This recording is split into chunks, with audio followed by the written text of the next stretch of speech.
8 de la mañana con 42 minutos, 8 con 42 minutos. En Punto Noticias, primera emisión, saludamos ya con el doctor César Pazimiño, genetista, que se encuentra con nosotros para conversar sobre el debate que se ha generado en torno a la temporalidad que se plantea en la Asamblea Nacional en lo que tiene que ver con la ley para la interrupción del aborto en casos de violación. Un tema que se ha vuelto bastante polémico. Doctor Pazimiño, buenos días, bienvenido. Le saludamos a Alexis Moncayo, quien le habla, Licenia Espinel. 28 semanas, 22 semanas, ¿cuál sería la temporalidad? ¿Se puede poner una temporalidad en estos casos desde el punto de vista médico? ¿Qué es lo más recomendable? Buenos días, bienvenido.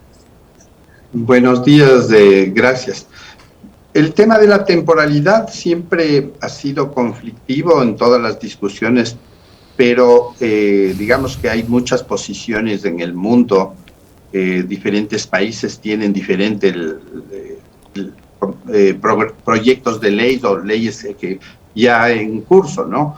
Entonces, de eso va a depender mucho de cómo se percibe el tema de una interrupción del embarazo. Yo he sido un defensor de la interrupción del embarazo cuando sea por violación e incluso voy más allá sobre problemas malformativos o genéticos. Pero en caso concreto del tema de violación, pues hay estas dos tendencias, una que incluso debe ser sin límite cuando sea por violación, y el otro que se está, digamos, se discutió al inicio, que eran las 28 semanas, que causó una discusión acalorada y un problema de visiones, fue desde mi perspectiva resuelto bastante bien, diciendo que las 20 semanas en mujeres violadas mayores de 18 años y de 22 semanas en mujeres violadas menores de 22 años y sin límite en mujeres con discapacidades.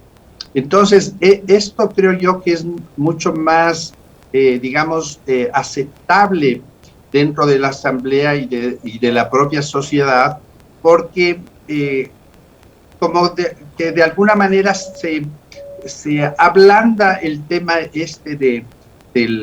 si el feto ya está muy avanzado, si es que es viable o no.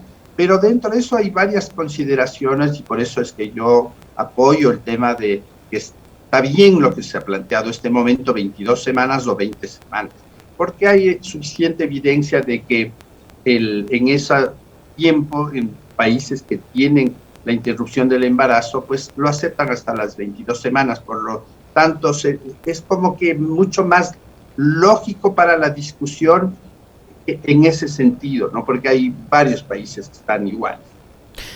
Doctor, ¿cómo le va? Buenos días, un gusto conversar con usted.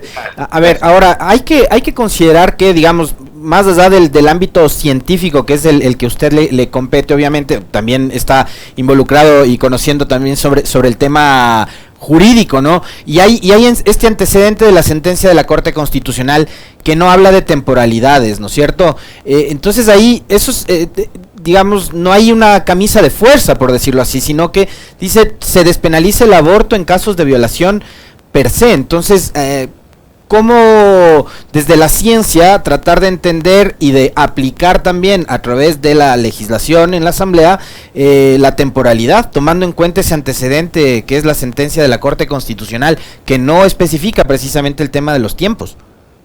Claro, exactamente eso, porque yo creo que se preveía una cuestión mucho más amplia, ¿no? El tema de la discusión de una mujer violada, embarazada. Yo he visto niñas desde los 10 años embarazadas por violaciones intrafamiliares, sobre todo incestuosas, y que provocan una problemática realmente impactante en la sociedad, en la familia, en el tema médico, por supuesto. Entonces, la Corte Constitucional yo creo que dio la posibilidad de que se discuta esta temática y se encuentre una salida lógica desde la perspectiva de los elementos científicos que tenemos. Una de las cosas que se ha discutido siempre es si es que el producto del embarazo, el embrión o el feto, son personas o son individuos por sí mismos. Esa es una discusión que la ciencia tiene unos parámetros para definirlo y claro, el tema de la legalidad es otra cuestión porque tiene otros parámetros. Pero, por ejemplo, la ley dice que eres individuo desde que naces. ahí eres individuo. Y claro, la Constitución dice defender la vida desde su concepción, pero aquí viene toda una problemática, una concepción normal, una concepción por violación, una concepción que tenga malformaciones o enfermedades graves, genéticas, etcétera. Entonces, toda esa discusión es la que justamente se abre el momento que una Corte Constitucional dice que hay una problemática tan impactante en la sociedad como son los embarazos por violaciones, que tienes que tomar cartas en el asunto, y aquí viene la discusión y las posiciones de estas tremendas de defensa de la vida, o el otro lado, la defensa de un derecho cuando tienes un acontecimiento tan desastroso como es una violación. Entonces, esta es para mí la oportunidad de discutir esto y llegar a acuerdos, porque los abortos van a seguir haciéndose de forma clandestina, eso ya se ha visto en todos los países del mundo. Entonces, lo que hay que hacer es regularlos para que la atención a las mujeres sea de buena calidad, científicamente hecha, sin riesgo, segura, que proporcione esta posibilidad de interrumpir un embarazo producto de una cosa tan violenta como una violación.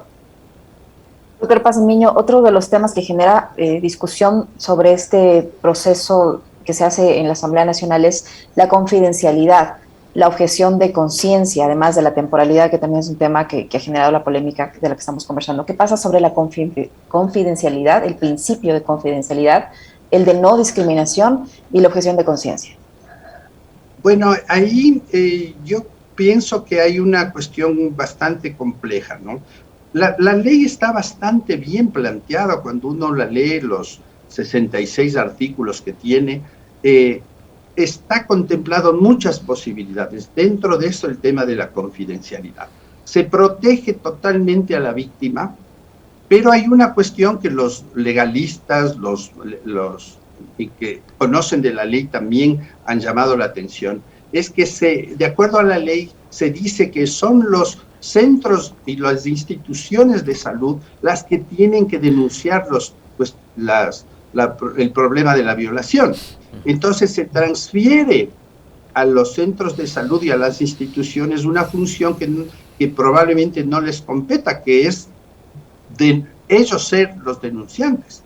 Entonces aquí viene una cuestión complicada. Cierto que la ley dice que se brindará las mejores seguridades para que la entrevista sobre un caso de violación sea lo más confidencial, secreta, etcétera, y que por último, si la mujer no quiere poner la denuncia, no se la ponga. Eso está contemplado en la ley. Entonces, la confidencialidad se la mantiene en el espíritu de la ley, pero hay algunas cuestiones que tienen que estar bien normadas para ver cómo se va a proteger a la víctima. Porque una de las cuestiones que se ha visto, que por qué no se hacen denuncias de violación, es por los temores a represalias. Entonces, del rato que esto se haga como público, cuando intervenga una institución, probablemente las personas no van a querer seguir con estas cuestiones de las denuncias. Eso por un lado, de la confidencialidad. Yo creo que hay que proteger a la víctima al máximo, y por eso es que tiene que ser la ley bastante flexible en ese tema. Y el tema de la objeción de conciencia, es sí, que sí, se acepta la objeción de la conciencia de las personas, no de las instituciones. Ninguna institución puede decir como institución, soy objetor de conciencia y no practico una interrupción del embarazo. La ley prevé que si hay una institución que no tenga médicos que estén a favor de esta ley, pues tendrá que tener los médicos que estén a favor de la interrupción del embarazo, independientemente si hay otro grupo de médicos que no quiere para practicar. Entonces, está bien lógica la ley, y por eso es que yo creo que tiene que ser, digamos, aprobada, pese a que ya hay un anuncio previo de que el presidente dice voy a vetar la ley. Y entonces, claro, aquí viene un conflicto que estaba previsto que esto iba a ocurrir por las presiones sociales y porque políticamente no es muy bueno en este momento decir yo respeto una decisión que tiene de todas maneras un componente ético-moral, ¿no? Y sobre todo religioso, porque aquí esa es una parte que no hemos logrado desprendernos, ¿no? En las comisiones han participado religiosos, y yo a veces digo, por último, el tema de la violación y del aborto debería ser discutido entre mujeres, no hombres. Doctor Pazimiño, ¿hay algún riesgo, digamos, si es que no se establece plazo, temporalidad, etcétera, algún riesgo para la madre practicarlo, qué sé yo, vísperas del parto, cosas por el estilo? Porque yo también creo que hay que, sobre todo, preservar, digamos, los derechos de la víctima. Y en este caso la víctima sería una niña, un adolescente o una mujer al ser violada, porque la violación es un delito, eso sí es un delito. Y acá es increíble ver cómo en este debate los propios legisladores han tratado de confundir, ¿no?, a la víctima, tratando de convertirla en victimaria al momento de pretender practicarse un aborto, que, como usted muy bien señala, tal y como está la legislación actual, tiene que practicarse en clínicas clandestinas sin las más mínimas normas de sanidad. Entonces, en caso, y para preservar sobre todo la vida de la madre, ¿qué es lo más recomendable? Bueno, hay técnicas ahora médicas que están tan bien estructuradas, hay una metodologías tan bien seguras, que en realidad el tema de, bueno, un parto inducido, un aborto, por supuesto que representa un riesgo como cualquier otro procedimiento médico. Sacarse una muela representa un riesgo. Entonces, cualquier procedimiento que tú tengas va a tener un riesgo, pero con las metodologías que se tiene ahora, pues se está dando la seguridad suficiente para que una mujer violada tenga la posibilidad de interrumpir un embarazo de manera segura, sana, higiénica, y con toda la tecnología que se tiene a disposición. Entonces, bajo esa perspectiva, yo creo que estamos bastante bien tecnológicamente hablando y médicamente hablando como para poder producir una interrupción de embarazo cuando, en definitiva, cuando la Asamblea y el presidente de la República acepte. Yo creo que ahí hay una problemática compleja en el tema de la temporalidad, porque las visiones son diferentes, pero yo creo que aquí hay que escuchar a ese gran grupo de mujeres que están a favor de una posición que es la protección de la mujer por sí mismo, el derecho de la mujer de decidir cuándo y cuántos hijos tener, que es una cosa que también consagra ¿Y con quién? Constitución, y a veces nos olvidamos. Y con quién tenerlos, además. Oiga, doctor, usted señala el tema de la postura del presidente. Lamentablemente en esta semana el presidente, ya sin conocer todavía el texto final, que será el que apruebe o no apruebe, el primero ya lo ha hecho la comisión, después será el pleno, ya anticipó que él va a vetar este proyecto de ley, y una vez que eso pase, este tema entrará al congelador durante un año. Así es, y eso es lastimoso porque al final, esta cuestión del aborto, y cuando yo llegué a este país del año 83, ya estaba, 87, era una cuestión que se tenía que discutir en algún momento, porque las necesidades médicas están ahí, el tema de malformaciones, de contaminación por rubiola, de citomegalovirus, toxoplasma, el tema de exposición a tóxicos, a radiaciones, todo esto hacía que se discuta. Ha tardado muchos años en llegar al punto que estamos, y probablemente este tema de la temporalidad es lo que más ha hecho que se cuestione, y en ese sentido se ha dado un retroceso. El rato que se cuestiona la temporalidad, porque hay concepciones, digamos, complejas y a veces erradas de lo que es el embrión y el feto, entonces esto ha provocado, también creo yo, por presiones políticos, por presiones, digamos, de la iglesia, por presiones de grupos pro vida, ha producido aquí una dificultad, ¿no?, que tenemos. Yo creo que hay que vencerla, porque hay mujeres que también están reclamando un derecho, y yo creo que como un país democrático deberíamos escucharlas también. Sobre eso, doctor Pazimiño, ¿qué decir respecto a las posiciones dentro de la misma asamblea de legisladores? Como usted dice, primero son hombres, segundo, tienen una visión absolutamente radical del tema del aborto y que se pongan a discutir de este tema, a encabezar la polémica y no entiendan la realidad por la que cientos de niñas, de adolescentes, de mujeres están viviendo ahora siendo víctimas de un caso de violación. Así es. Hay países, y vuelvo a recalcar este tema, que han dicho, miren, aquí creo que los hombres tenemos poco que decir. Esta es una cuestión, por último, que deberían discutir mujeres que hayan tenido la formación o hayan pasado la experiencia sobre estas cuestiones tan duras y que sean ellas las que decidan en realidad, por último, quién va a tener aquí la razón.